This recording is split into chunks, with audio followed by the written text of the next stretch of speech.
Hello मेरे प्यारे बच्चों। तो झारखंड बोर्ड की तरफ से जो ऑफिशियल मॉडल प्रश्न पत्र जारी हुआ क्लास 9th के बच्चों के लिए 2024 का, जी हाँ बच्चों, फाइनली लॉन्च हो गया क्लास 9th के मॉडल पेपर। तो आज हम इस वीडियो में हिंदी का पूरा फुल सॉल्यूशन, फुल एक्सप्लेनेशन के साथ इस वीडियो में उत्तर सहित बताने वाले हैं। इसलिए आप इस वीडियो को पूरा जरूर देखना और आपके एग्जाम के लिए ये मॉडल प्रश्न पत्र बहुत ही ज्यादा उपयोगी है, क्योंकि यहां से सवाल आपके एग्जाम में रहेंगे ही रहेंगे। और आपके जो हिंदी का एग्जाम है ना, वो 1 मार्च फर्स्ट सिटिंग में होने वाला है, और उसके लिए ये वीडियो बहुत ही ज्यादा इंपॉर्टेंट है। इसलिए आप इस वीडियो को पूरा देखना। और आपके जो मॉडल प्रश्न पत्र से है बच्चों, लगभग 30 से 40% सवाल यहीं से रहते हैं। इसीलिए आप प्रत्येक सब्जेक्ट का मॉडल प्रश्न पत्र जरूर से जरूर कर लेना, ठीक है। आपको प्रत्येक सब्जेक्ट का आपको मॉडल प्रश्न पत्र का जो सॉल्यूशन है हमारे चैनल पे मिल जाएंगे। तो चलिए स्टार्ट करते हैं और देखते हैं कि कौन कौन से सवाल जो है हिंदी में पूछे जाएंगे। तो देखिए, सबसे पहला नंबर पे आपका जो क्वेश्चन रहेगा बच्चों आप लोग का, कि एक गद्यांश दिया रहेगा हिंदी में, ठीक है। और उसके बाद उससे क्वेश्चन कुछ रिलेटेड सवाल रहेंगे, जो कि 4 सवाल पूछा जाएगा और उसका आप लोग को सही सही जवाब देना है, ठीक है। और OMR में टिक करके घर आ जाना है। तो चलिए देखते हैं इसके सबसे पहले सवाल, ठीक है। चलिए गद्यांश को हम लोग ध्यान से पढ़ेंगे एकदम, ठीक है। हमारे देश में कई प्रकार के त्यौहार मनाए जाते हैं। बिल्कुल, हमारे देश में कई प्रकार के त्यौहार मनाए जाते हैं। इनमें कुछ धर्म से जुड़े होते हैं तो कुछ नव वर्ष के आगमन से जुड़े होते हैं, ठीक है। हम लोग के देश में बहुत सारे त्यौहार मनाए जाते हैं जो कुछ धर्म से जुड़ा होता है और कुछ नया वर्ष के आगमन से जुड़ा होता है। त्योहारों के कारण पूरा वर्ष उमंग से भरा पूरा बना रहता है। नौ वर्ष के आगमन के समय तो खेत लहलहाने लगते हैं। तो जब नौ वर्ष आता है, नए साल आता है बच्चों, तो उस समय खेत क्या होता है, लहलहाने लगता है। उनकी कटाई आरंभ हो जाती है। किसान का मन भी प्रफुल्लित हो जाता है, मतलब खुश हो जाता है, ठीक है। इसी प्रकार महापुरुषों की याद में मनाए जाने वाले त्यौहार हमारे मन को देशभक्ति और गौरव की भावना से सराबोर कर देते हैं। जैसे कि महात्मा गांधी का जन्मदिन हम लोग मनाते हैं कि नहीं मनाते हैं, ठीक है। तो वो क्या होता है, देशभक्ति, हम लोग में देशभक्ति, गौरव की भावना जाग जाती है, ठीक है। सभी त्यौहार के लक्ष्य एक ही है, हम सभी त्यौहार को मिलजुल कर एक साथ हर्षोल्लास के साथ मनाएं, ठीक है। और उनमें निहित अच्छे विचारों को संपूर्ण समाज में फैलाने में मदद करें, जिससे सभी धर्मों के लोगों में एकजुटता की भावना जागृत हो सके, ठीक है। तो ये हम लोग पढ़ लिए। अब देखिए, इससे कुछ रिलेटेड सवाल दिए गए हैं, उसका हम लोग को जवाब देना है।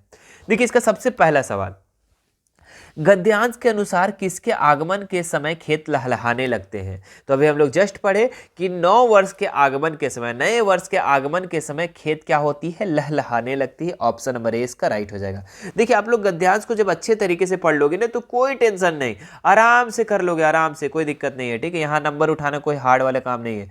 चलो अगला सवाल देखो, दूसरा नंबर, गद्यांश के अनुसार हम सभी त्योहारों को मिलजुल कर एक साथ कैसे मनाते हैं। कटुता के साथ, हर्षोल्लास के साथ, पकवान के साथ, या नाचने गाने के साथ। तो हम सभी लोग जो त्यौहार मिलजुल कर मनाते हैं, कैसे, तो हर्षोल्लास के साथ मनाते हैं, खुशी के साथ मनाते हैं। ऑप्शन नंबर 20 का बिल्कुल सही हो जाएगा। अगला सवाल देखो, तीसरा नंबर क्या दिया हुआ है, गद्यांश का सर्वाधिक उचित शीर्षक क्या होगा, ठीक है। तो सबसे अच्छा शीर्षक क्या हो सकता है, देश और त्यौहार नहीं, त्यौहार का देश नहीं, हमारे त्यौहार नहीं, त्योहारों का महत्व, हाँ ये हो सकता है बच्चों। अगर हम इस गद्यांश का अगर शीर्षक दें ना, चैप्टर का नाम दे, तो हम त्योहारों का महत्व देंगे। क्लियर है। चलो अगला सवाल देखते हैं, प्रफुल्लित शब्द का पर्यायवाची शब्द क्या है। तो अभी हमने जस्ट बताया, प्रफुल्लित खुशी हो जाएगा, ठीक है। इसका पर्यायवाची क्या हो जाएगा, खुशी हो जाएगा, ठीक है। अगला सवाल देखते हैं हम लोग क्या है। देखिए, अब इसके बाद आपको जिस तरीके से यहाँ पे पैटर्न बना हुआ है, उसी तरीके से आप लोग का फाइनल परीक्षा 1 मार्च को आने वाला है, ठीक है। तो अब देखिए, इसके बाद आपको एक पद्यांश दे रहेगा, मतलब एक कविता दिया रहेगा, और वहां से 5 से लेके 8 तक, 5, 6, 7, 8, मतलब 4 सवाल यहां पे भी आप लोग का पूछा जाएगा, ठीक है। तो चलिए सबसे पहले हम लोग इस कविता को पढ़ते हैं। क्या है, पक्षी और बादल ये भगवान के डाकिए हैं, जो एक महादेश से दूसरे महादेश को जाते हैं।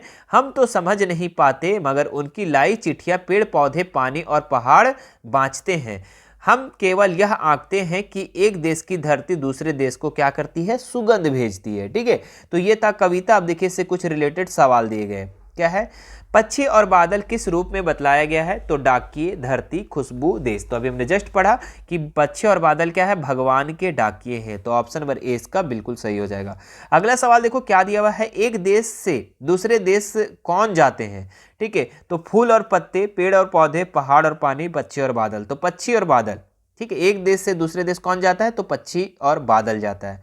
सुगंध में कौन सा उपसर्ग होगा? ठीक है, उपसर्ग मतलब शब्द के जो पहले लगता है, तो सुगंध, सुगंध, सु पहले लग रहा है ना, तो सु कहाँ है? ऑप्शन नंबर बी में। ऑप्शन नंबर बी इसका बिल्कुल सही हो जाएगा। अगला सवाल देखो, पद्यांश का उचित शीर्षक क्या हो सकता है? प्राकृतिक संवाहक, देश और महादेश, पानी और पहाड़, पेड़ और पौधे। तो इसका जो राइट आंसर हो जाएगा प्राकृतिक के संवाहक। पद्यांश को अगर हम लोग ये जो कविता इसका शीर्षक देना चाहेंगे तो क्या बोलेंगे? प्राकृतिक के संवाहक। क्यों? क्योंकि ये प्राकृतिक के क्या करते हैं? एक जगह से दूसरे जगह क्या करते हैं? मैसेज को पहुंचाते हैं, है ना। भगवान की ये डाकिए हैं, संवाहक है ना। अगला सवाल देखिए क्या दिया हुआ है, जो कि व्याकरण से। यहाँ अब जब 4 सवाल कर लोगे तो यहाँ पे खंड खा में आपका व्याकरण पूछा जाएगा, इसमें भी कुछ सवाल पूछे जाएंगे। देखिए चलिए, संख्यावाचक विशेषण की पहचान करें। लाल टोपी, लाल टोपी ये तो गुणवाचक है, लाल टोपी ये गलत हो जाएगा।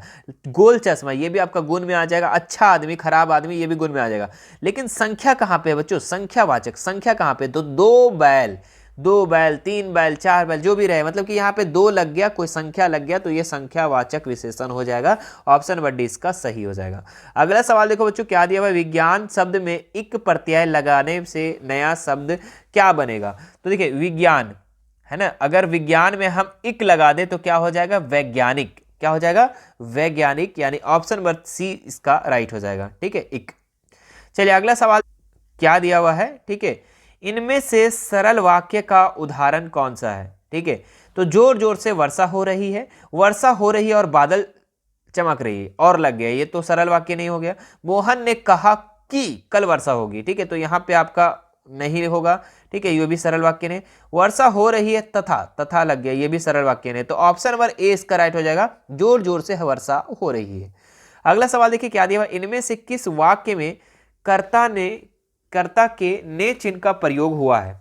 तो ने चिन्ह का प्रयोग किसमें सही रूप से हो बच्चों? शिक्षक ने कहा है, तो ये तो लग रहा है सही है। दूसरा भी पढ़ लेते, उसने खाना खा रही है, उसने खाना खा रही थी, नहीं ये सेंटेंस गलत है।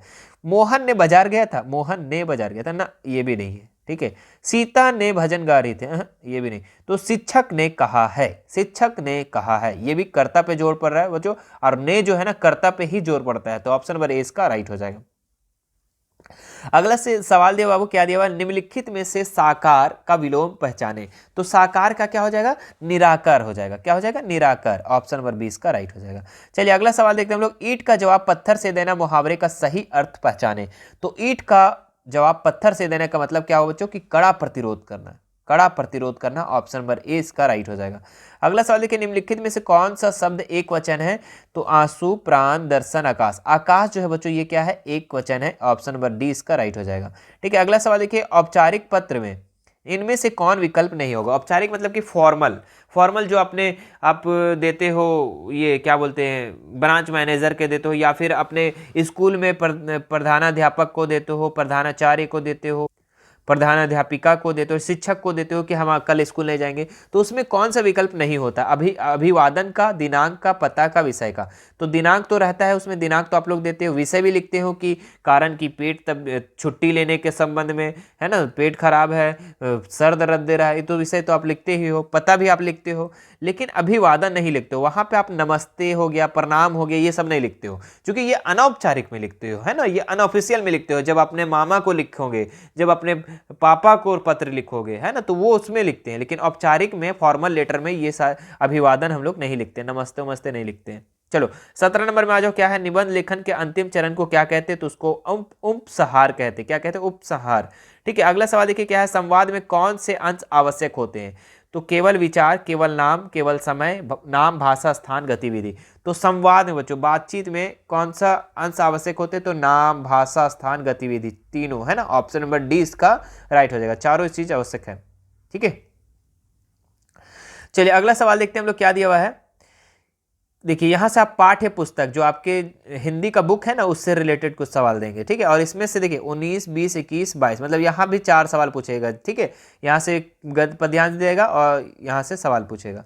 ठीक है, तो देखिए, एक काले माथे वाली चतुर चिड़िया सफेद पंखों के झपटे मार फौरन टूट पड़ती है भरे जाल के हृदय पर, एक उजली चटुल मछली और चोंच पीली में दबाकर दूर उड़ती गगन में। ठीक है, चलिए अब इससे कुछ रिलेटेड सवाल है। क्या है? चिड़िया के माथे में का रंग कैसा है? तो अभी जस्ट ऊपर पढ़े, क्या पढ़े बच्चों? तो ऊपर में जस्ट अभी हम लोग पढ़े कि एक काले माथे वाली चतुर चिड़िया, तो काला, काला इसका राइट आंसर। कैसे चिड़िया के माथे का रंग कैसा है? काला है। ऑप्शन नंबर ए इसका राइट हो जाएगा।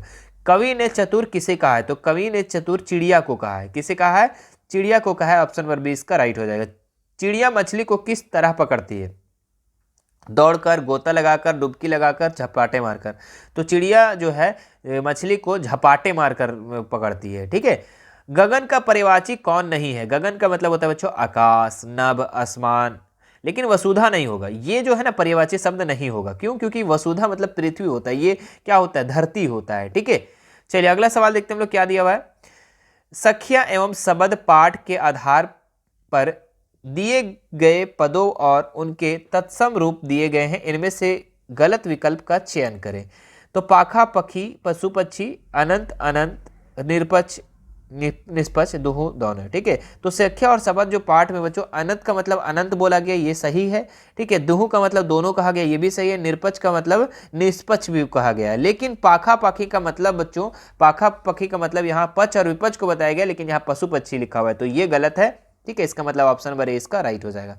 अगला सवाल देखिए क्या दिया हुआ है। वाक पाठ के आधार पर निम्नलिखित में कौन सा वाक्य सही है?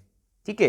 तो इसमें अगर आप देखें बच्चों, ठीक है, इसमें अगर आप देखें तो ऑप्शन नंबर बी जो है ना, भोग और त्याग के बीच मध्यम मार्ग अपनाना चाहिए, ये सही है इसका। ठीक है। ऑप्शन नंबर बी इसका राइट हो जाएगा। वाक्य आप पढ़ लेते। नेक्स्ट सवाल है, कैदी और कोकिला कविता के अनुसार मोहन के व्रत द्वारा किसकी ओर संकेत किया गया है? ठीक है। श्री कृष्ण की ओर, मोहनदास करमचंद गांधी की ओर, कैदी की ओर, कोयल की ओर। ठीक है। तो इसका जो राइट आंसर हो जाएगा मोहनदास करमचंद गांधी की ओर। ठीक है। चलिए अगला सवाल है, मेघ आए कविता के अनुसार धूल किसका प्रतीक है? तो युवक का, युवती का, पाहुन का, नदी का। तो ये युवती का हो जाएगा। क्या हो जाएगा? युवती का। ऑप्शन नंबर 20 का राइट हो जाएगा। चलिए अगला सवाल देखते हैं हम लोग, जो कि यहाँ से आपको एक गद्यांश दे रहेगा, जो कि आपको चैप्टर से रहेगा, और इस चैप्टर को आपको पढ़ना है। और देखिए 4 सवाल इसका भी पूछा जाएगा, तो इसको भी जवाब देना। क्या है? गधे को कभी क्रोध नहीं करते सुना हो, नहीं सुना ना देखा। ठीक है। गधा लोग कभी क्रोध करता है, कभी गुस्सा होता है, नहीं होता है। जितना चाहे गरीब हो को मारो, चाहे जैसी खराब सड़ी हुई घास सामने डाल दो, उसके चेहरे पर कभी असंतोष की छाया भी ना दिखाई देगी। वैसाख में चाहे एकाध बार कुलेल कर लेता हो, पर हमने तो उसे कभी खुश होते नहीं देखा। उसके चेहरे पर एक विषाद अस्थायी रूप से छाया रहता है। सुख दुख लाभ हानि किसी भी दशा में वह बदलते नहीं देखा। ऋषि मुनियों के जितने गुण हैं, ठीक है, जितना ऋषि मुनियों का उतना गधा का भी गुण है। ठीक है। वे सभी उसमें प्राकृष्टा को पहुंच गए हैं, पर आदमी उसे बेवकूफ़ कहता है। ठीक है। सोचो कितना वो सहनशील है, फिर भी आदमी क्या कहता है? उसको बेवकूफ़ कहता है। सद्गुणों का इतना आदर नहीं देखा। ठीक है। अनादर कहीं नहीं देखा। चलिए गधा कैसा प्राणी है? तो गधा जो है बच्चों हिंसक, सहनशील, उदंड, क्रोधी। तो गधा जो है ना, ये सहनशील प्राणी है। कैसी प्राणी है? सहनशील। मतलब भले उसको कितनों सड़ा गला घास उस दे दो, उसको मतलब कि नॉर्मल ही रहता है। ठीक है। चलिए सहनशील है। अगला सवाल देखिए क्या है, गधे में ऋषि मुनियों का कौन सा गुण पाया जाता है? ठीक है। तो इसमें पाया जाता है आपका सुख दुख के में समान भाव से रहने का। ऑप्शन नंबर ए इसका राइट हो जाएगा। चलिए अगला सवाल देखते हैं हम लोग, गधे को आदमी क्या समझता है? तो गधे को आदमी बेवकूफ समझता है, लेकिन एक्चुअल में बेवकूफ होता नहीं है। ठीक है। अगला सवाल देखिए, गद्यांश के अनुसार विषाद का अर्थ क्या है ना? विषाद खुशी, दुख, गुनी। तो विषाद का मतलब दुख बच्चों, विषाद का मतलब दुख। ऑप्शन नंबर डी इसका राइट हो जाएगा, सी इसका राइट हो जाएगा। अगला सवाल देखते हैं, जो कि आपके देखिए यहाँ चैप्टर से दिए गए हैं, और फटाफट इसको करिए।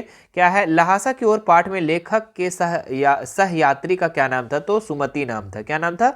सुमति नाम था। ऑप्शन नंबर ए इसका राइट हो जाएगा। सांवले सपनों की याद में पाठ के अनुसार साइलेंट वैली कहाँ स्थित है? तो ये आपका केरल में है। ठीक है। कहाँ पे है? केरल में। साइलेंट वैली कहाँ स्थित है? केरल में, याद रखिएगा। किस ब्रिटिश सेनापति ने देवी मैना पर सहानुभूति दिखलाई थी? तो सर टॉमस है। सर टॉमस है जो है ब्रिटिश सेनापति, ये देवी मैना पर सहानुभूति दिखलाई थी। ऑप्शन नंबर बी इसका राइट हो जाएगा। चलिए अगला सवाल देखते हैं हम लोग, क्या है? मेरे बचपन के दिन पाठ के अनुसार महादेवी वर्मा को उनकी माता जी ने सबसे पहले किस ग्रंथ का पढ़ना सिखाया था? रामायण, महाभारत, पंचतंत्र, गीता। तो पंचतंत्र सिखाया था। ठीक है, क्या सिखाई थी? पंचतंत्र। ऑप्शन नंबर सी इसका राइट हो जाएगा। चलिए अगला सवाल देखते हैं हम लोग। जूता हमेशा टोपी की कीमती रहा है। ठीक है, जूता जो है ना हमेशा टोपी से क्या है, कीमती रहा है। या पंक्ति किस पाठ से ली गई है? तो ये आपका लिया गया है प्रेमचंद्र के फटे जूते से। किससे लिया गया है? प्रेमचंद्र के फटे जूते जो चैप्टर बच्चों, यहीं से लिया गया है ये पंक्ति। ठीक है, कि जूता हमेशा टोपी से क्या रहा है, कीमती रहा है। अगला सवाल देखिए क्या है। मेरे संग की औरतें पाठ में लेखिका की नानी ने अपने पति के मित्र प्यारे लाल से अपनी पुत्री के लिए कैसा वर ढूंढने का आग्रह की है? ठीक है, तो वकील, डॉक्टर, आजादी का सिपाही, शिक्षक। ठीक है, तो कैसा पति ढूंढने के लिए आग्रह किए थे? तो ये आपका आजादी का सिपाही। ठीक है, आजादी का सिपाही। लेखिका जो की नानी जो है अपने पति के मित्र प्यारे लाल से पुत्री के लिए कैसा वर ढूंढने के लिए बोले, कैसा पति? तो ये आपका आजादी का सिपाही। अगला सवाल देखिए क्या है। रीढ़ की हड्डी एकांकी के रचनाकार निम्नलिखित में से कौन है? ठीक है, तो फणीश्वर नाथ रेणु, मृगला गर्ग, जगदीश चंद्र माथुर, शमशेर बहादुर से। इसका जो राइट आंसर हो जाएगा सी नंबर, जगदीश चंद्र माथुर। अगला सवाल देखिए क्या है। रीढ़ की हड्डी एकांकी में विवाह योग्य कन्या का नाम क्या है? ठीक है, तो रीढ़ की हड्डी में एकांकी में विवाह योग्य का नाम, विवाह योग्य जो कन्या थी उसको उमा नाम था। क्या नाम था बच्चों? उमा नाम था। ऑप्शन नंबर ए इसका राइट हो जाएगा। चलिए दो सवाल और बच्चे में फटाफट कर लेते। क्या है? निम्नलिखित में से किस पाठ में विस्थापन का दर्द है? ठीक है, तो माटी वाली जो है पाठ बच्चों, उसमें विस्थापन का क्या है, दर्द है। ठीक है, अगला सवाल देख लीजिए क्या है। माटी वाली पाठ में किस शहर का वर्णन है? ठीक है, तो इसमें किस शहर का वर्णन है? तो टिहरी शहर का वर्णन है माटी वाली पाठ में। ठीक है, ऑप्शन नंबर ए इसका राइट हो जाएगा। तो ये तो मेरे प्यारे बच्चों आप लोग का 40 महत्वपूर्ण सवाल, जो कि मॉडल पेपर के सारे क्वेश्चन थे। ठीक है, और सारे क्वेश्चन आपके एग्जाम के लिए इंपॉर्टेंट है। ठीक है, तो उम्मीद है कि आपको ये वीडियो पसंद आया होगा। पसंद आया तो हमारे इस वीडियो को लाइक कर देंगे और ज़्यादा से ज़्यादा इस वीडियो को शेयर कर देंगे। एक प्यारा सा कमेंट नीचे ज़रूर कर देना। ठीक है, अगर आपको इससे हेल्प होता है हमारे पढ़ाने से, तो नीचे एक प्यारा सा कमेंट ज़रूर करना। ठीक है, और मेरे प्यारे बच्चों आप हमसे जुड़ना चाहते हैं, हमारा इंस्टाग्राम, टेलीग्राम और व्हाट्सएप चैनल का लिंक डिस्क्रिप्शन में दिया हुआ है, वहाँ से आप हमसे जुड़ सकते हैं। और अपना तैयारी को बेहतर तैयारी करने के लिए बच्चों 1 मार्च और 2 मार्च को आप लोग का एग्जाम होने वाला है। बेहतर तैयारी के लिए आप लोग को हम अलग अलग प्लेलिस्ट बना दिए हैं। क्या बना दिए हैं? अलग अलग सब्जेक्ट का हम प्लेलिस्ट बना दिए हैं, जैसे कि साइंस का हो गया, SST का हो गया, मैथ का हो गया, हिंदी का हो गया, इंग्लिश का हो गया, सब का अलग अलग प्लेलिस्ट मिल जाएगा। और वहाँ से अपना एग्जाम की तैयारी बेहतर तरीके से कर सकते हैं। बहुत सारा वीडियो मिल जाएगा आपको। साइंस में 4-5 वीडियो मिल जाएगा, सोशल साइंस में मिल जाएगा, मैथ मिल जाएगा। तो सभी वीडियो को अगर आप देख लेंगे ना, तो आप लोग को बढ़िया से बढ़िया नंबर आराम से ला सकते हो। ठीक है, चलिए फिर मिलते हैं नेक्स्ट वीडियो में। Thank you so much.